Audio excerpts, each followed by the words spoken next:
स्वागत है आप सभी का एक न्यू वीडियो पर। देखिए, अगर आप भी एमपी बोर्ड के न्यू सेशन में एंटर किए हैं एंड बोर्ड एग्जामिनेशन 2025 की तैयारी कर रहे हैं, तो रिसेंट में एमपी बोर्ड ने आपका नया सिलेबस जारी किया है, आपका नया ब्लूप्रिंट जारी किया है। अगर आपने ये दोनों चीज़ें नहीं देखी हैं, तो ज़रूर से जाके देखिएगा। इन दोनों के ऊपर मैंने डिटेल वीडियो कवर कर रखी है, डिस्क्रिप्शन में आपको दे दूँगा, आप चेक कर सकते हैं। क्योंकि बोर्ड एग्जामिनेशन में ये दोनों चीज़ें काफ़ी ज़्यादा इंपॉर्टेंट होती हैं। साथ में एमपी बोर्ड ने आपका एकेडमिक कैलेंडर भी जारी किया है, जिसमें कि आपको इंपॉर्टेंट डेट्स बताई गई हैं कि आपके कौन से एग्ज़ाम कब होंगे। तो ये सारी चीज़ें आपको पता होना चाहिए। एंड अभी आप देख ही रहे हैं, इस सेशन में काफ़ी कुछ चीज़ें चेंज होनी है। एंड एक यहाँ पर बड़ा चेंज सामने आ रहा है, जिसमें काफ़ी बच्चे कन्फ्यूज़ हो रहे हैं। इस बार आपने कहीं न कहीं सुना होगा, मैंने ही आपको बताया था कि इस बार बच्चों को 2 तरह की मैथमेटिक्स का ऑप्शन दिया जाएगा।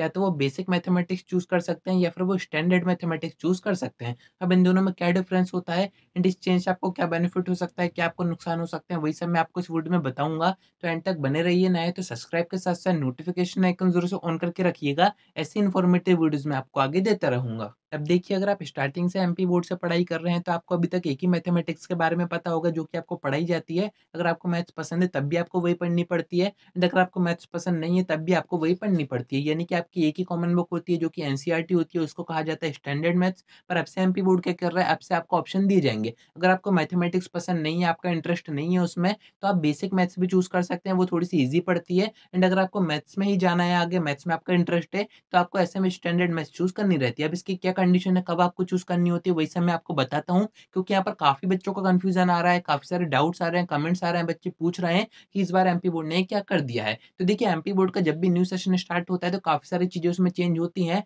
एंड अगर आपको चेंजेस टाइम पर जानना है, तो आपको कुछ नहीं, सब्सक्राइब करके रखना है, नोटिफ़िकेशन आइकन ऑन करके रखना है। क्योंकि एमपी बोर्ड की जितनी भी इन्फॉर्मेशन आती है, वो सब मैं आपको यहाँ पर प्रोवाइड करता हूँ। अब मैं आपको बताता हूँ कि बेसिक मैथ्स और स्टैंडर्ड मैथ्स में डिफरेंस क्या होता है। बेसिक मैथ्स थोड़ी-सी ईज़ी पड़ती है एंड जो स्टैंडर्ड मैथ्स होती है, वो थोड़ी-सी टफ पड़ती है। अभी तक आप जो मैथ्स पढ़ रहे हो एमपी बोर्ड में, वो स्टैंडर्ड ही है, यानी कि आपकी एनसीईआरटी है।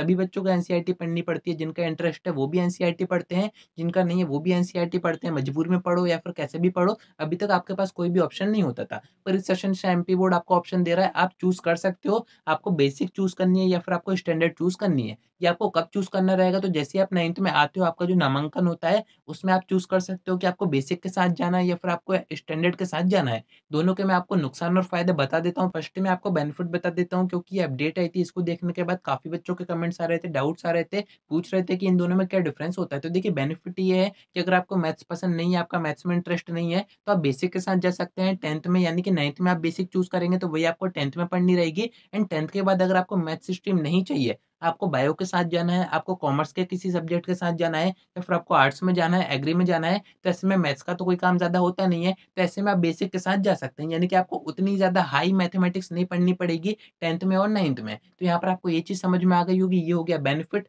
अब यहाँ पर इसके नुकसान क्या है? अगर आप बेसिक मैथमेटिक्स चूज़ करते हो 9th में, 10th में, तो फिर आप 10th के बाद जब चूज़ करोगे सब्जेक्ट, तो वहाँ पर आप जो स्टैंडर्ड मैथ्स होती है, जो मैथ सब्जेक्ट होता है, पीसीएम होता है, वो आप चूज़ नहीं कर पाओगे। ना ही आप आगे किसी मैथमेटिक्स का कॉम्पिटिटिव एग्ज़ाम दे पाओगे, ना ही आप मैथ्स के थ्रू कोई आगे डिग्री कर पाओगे। तो ये इसका नुकसान होता है, जो कि आपको समझना ज़रूरी है। तो उसी के अकॉर्डिंग आपको मैथ्स चूज़ करनी है कि आपको बेसिक चाहिए या फिर आपको स्टैंडर्ड चाहिए। ये ऑप्शन आपको 9th में दिया जाएगा इस सेशन में, यानी कि 2024-25 में। एंड अगर आप 10th में हैं, तो अभी आपको कुछ भी नहीं करना है, अभी आपकी एक ही मैथ्स रहेगी, यानी कि स्टैंडर्ड रहेगी। यानी कि अगर आपको अभी मैथ्स पसंद है या फिर नहीं, आपको समझ में आती है, नहीं आती है, वो मैटर नहीं करता है। अभी आपको कॉमन मैथ्स ही पढ़नी पड़ेगी, जो कि आपकी स्टैंडर्ड रहेगी। अगर आप अभी 10th में हैं, तो अभी आपको ऑप्शन नहीं दिया गया है। अभी जो बच्चे 9th में आए हैं एमपी बोर्ड में, उनको ये ऑप्शन दिया गया है, जिससे कि ये जो सिस्टम है वो आगे बढ़ता जाएगा। यहाँ पर मैं आपको कुछ और चीज़ें बता देता हूँ, जो कि आपको इस अपडेट में बताई जा रही हैं। अगर आप 9th में बेसिक मैथ्स चूज़ करते हो और 10th में भी आपकी बेसिक ही रहती है, फिर अगर आपका मन होता है कि नहीं, हमें तो स्टैंडर्ड के साथ जाना है, हमें 10th के बाद मैथ्स ही चूज़ करना है, पीसीएम चूज़ करना है,